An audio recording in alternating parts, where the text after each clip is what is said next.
हम खुद उस समय विश्वास नहीं करते थे। एक दिन मुझे फीवर हुआ तो मम्मी जो है ले गई कि चल चल प्रार्थना कराएगा, वहां ठीक हो जाएंगे।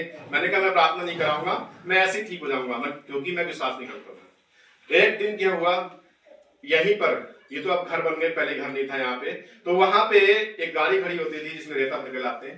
तो वहां पे जो है वो भाई जिसके घर प्रेयर होती थी, वो जो है वचन सुना रहा था। वो जैसे ही वचन सुना था, मुझे जो है परमेश्वर के वचन ने स्पर्श किया और मैंने रोड पे खड़े होके परमेश्वर के वचन को सुना और उस वचन ने मुझे स्पर्श किया। तब मेरे अंदर एक हियाव आया, जब परमेश्वर का वचन ये कर सकता है तो परमेश्वर का वचन और कुछ भी कर सकता है। फिर समस्या ऐसी की ऐसी थी, यीशु मसीह में आने के बाद भी 1 साल तक वैसी समस्या बनी रही।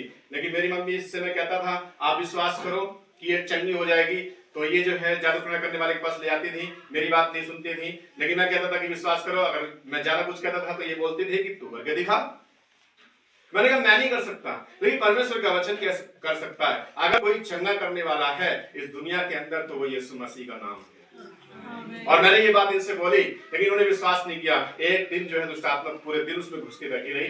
मैंने कहा मैं हर दिन उसको चैलेंज, जब उसके अंदर सवाल होती थी तो मैं ये बोलता था एक दिन आएगा तेरा भी, तू इस घर से जाएगा। और मैं ऐसे बोलता था। एक दिन जो है वो प्रचारक फिर हमारे घर गए और जब उन्होंने और हमने मिलकर जब प्रार्थना की, उस दिन से कम 15-20 साल हो गए। वो तारीख कहाँ है हमें नहीं पता, लेकिन उस दिन से हमारी बहन बिल्कुल आजाद है।